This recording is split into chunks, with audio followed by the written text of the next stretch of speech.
3个孩子一间房，老婆一不小心生了3胞胎，家里只有一间房，2个男孩一言不合就打，直接影响学习。没用的老爸只能抓耳挠腮，老妈都气得晕倒了。不如这样弄：一、几根方管做一圈，中间填字格焊接，底下镀锌钢管做支撑。找二舅妈借几根膨胀螺丝，把它牢牢地固定在墙上，外包几块实木面板更环保，上面盖上透气的排骨架，往上淘2个床垫就是床。这样的床就算是二舅家再凶狠的宠物，在上面狂奔，这个钢架床也纹丝不动。2、3个木盒做台阶，下面抽屉收纳2个孩子的玩具，上面抽屉收纳孩子的内裤和袜子。回廊高度 1.7 米，床底高度 1.5 米，这样的错层设计，就算是老妈在上面来回走动也不撞头。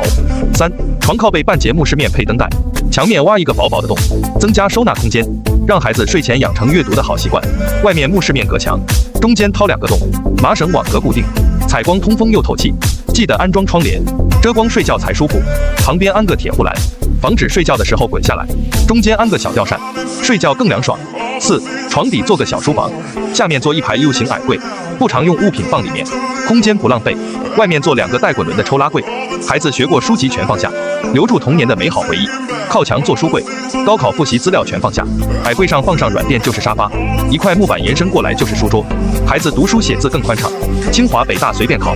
5、门靠右移，做一排到顶的大衣柜，上面放过季的被褥，下面全做挂衣区，挑选衣服一目了然。防火板木饰面隔墙，安装磨砂玻璃门，透光不透影。6、床底封闭就是姐姐的衣帽间，再多的衣服都够放。安装白色纱帘便宜好看还挡灰尘。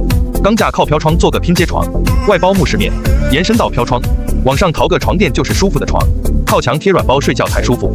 下面做一排抽屉，收纳闺女的内衣、内裤、袜子，拿取也方便。旁边延伸做悬空书桌，闺女读书写字也很方便。上面做一排吊柜，增加收纳空间。下面搭配层板，高考复习资料随便放。这样的卧室满足3个孩子的日常需求，关键是闺女有独立的空间，再也不怕2个调皮的弟弟影响了。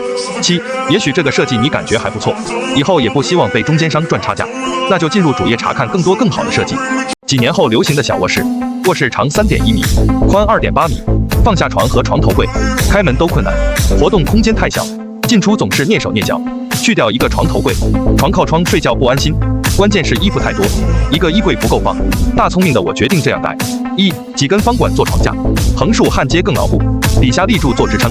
去二舅家借一堆膨胀螺丝，把它狠狠地固定在床上，外包环保木饰面，中间盖上透气排骨架，再去网上淘一个松软床垫就是床。靠墙做衣柜，翻开盖板，存放换洗的床单被套，空间灵活利用。上面全部挂孩子的大衣，安装玻璃推拉门，实用颜值高。就算是在活泼捣蛋的男孩子在上面练18般武艺，这个钢架床也纹丝不动。靠墙贴木饰面，睡觉才舒服。上面挖一个薄薄的洞，暗藏灯带，让孩子睡前养成阅读的好习惯。插座开关装床头，关灯不用下楼梯，看书刷视频也很方便。2、2个木盒做台阶，下面抽屉收纳儿子喜欢的玩具，上面抽屉收纳内裤、袜子很方便。上面做个小书柜，放满儿子的战利品，旁边贴个小黑板，发挥孩子想象力。这样的床老妈在上面来回走动，也不碰头，高度足够高。3、床底下封闭就是一个衣帽间，放几个活动的滚轮挂衣架，推拉不费力，拿取贼方便。外面定做推拉柜门，空间灵活利用。4、靠边做个抽拉柜，收纳过季的棉被，也不占空间。旁边延伸做悬空书桌，窗台加一块盖板，增加台面空间，空间更开阔，孩子读书写字更轻松。清华北大随便靠，旁边做一个到顶的大书柜，高考复习资料随手放，关上门挡灰尘。5、窗帘安装在窗户里，更节省空间，一定安个铁护栏，防止睡觉的时候滚下来。记得安个小吊扇，真的很凉爽，连空调钱都省了。这样的卧室虽然小，但是功能齐全，一点都不拥挤。6、也许你感觉这个设计还不错，以后也不希望被中间商赚差价，那就进入主页查看更多更好的设计。男孩女孩一间房，老婆开心生了龙凤胎，可惜只有一间房，老公网购了一个上下铺，遗憾孩子没有独立的私密空间，书桌只能放一起，2个孩子一起学习时相互影响，衣柜又太小，2个孩子衣服太多放不下，天生我才决定这样改。1、镀锌方管做床架，2根方管做立柱，找二老表借几10块钱，买几粒膨胀螺丝，把它狠狠地固定在墙上，记得离地高度预留 0.95 米，离顶高度预留 1.7 米，外包时尚环保木饰面，中间铺上牢靠排骨架，放个简单的床垫就是床。就算是二老表家再顽皮的宠物，在上面撒欢。这个钢架床也轻易不动，床头木饰面凿出一个洞，采光透气又通风，木饰面贴墙才有整体感。墙面挖一个薄薄的壁龛，装点时尚木饰面。睡前好书放旁边，开关插座装里面，开灯关灯超人性，看手机刷视频也方便。侧面木饰面挖出2个洞，网格麻绳固定，通风采光又透气，里面预留窗帘位，睡觉遮光才舒服。2. 预留木合作踏步，文学名著随手放。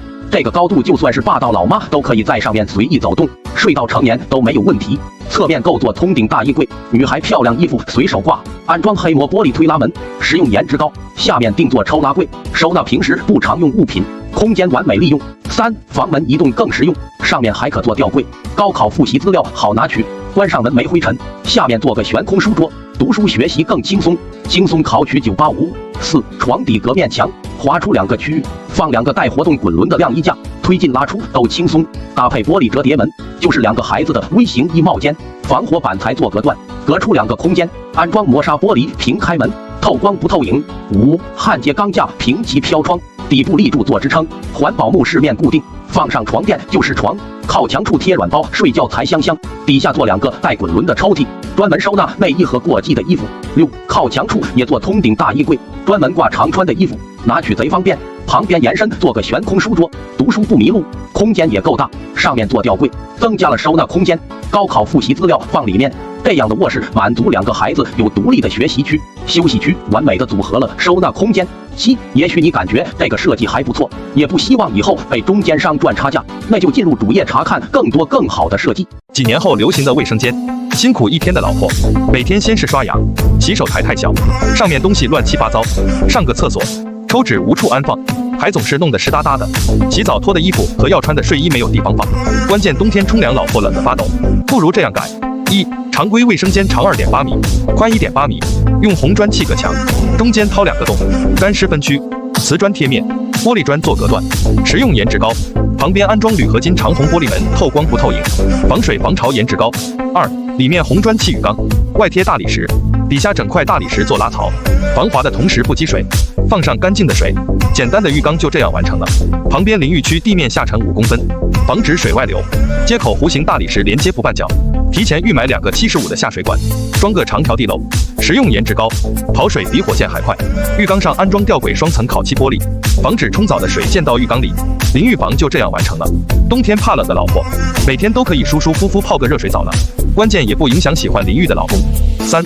镀锌方管做框架，中间焊接几根短的，用角铁3脚架做支撑，找二舅妈借几10块，买几根膨胀螺丝，把它狠狠地固定在墙上，提前固定好水箱，外包几块大理石和马桶形成整体，下面包太空铝板，增加储物空间，拿取也方便。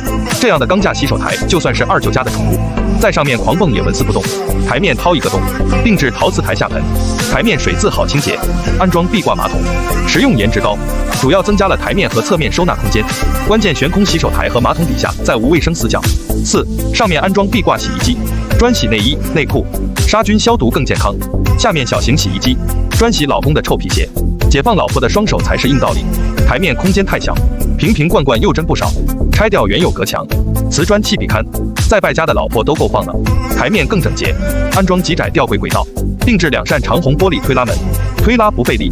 5. 洗手间不装铝扣板吊顶，降低了层高，而是用石膏板造型吊顶，外刷防水乳胶漆，简洁更明亮。墙壁上掏1个薄薄的洞，嵌入铝合金柜，上面放浴巾和干净的衣服，下面放脏衣篓，换的脏衣服随时放，灵活利用空间。旁边安装1个电热毛巾架，毛巾及时烘干，干爽才舒适。6. 也许这个设计你感觉还不错，以后也不希望被中间商赚差价，那就进入主页查看更多更好的设计。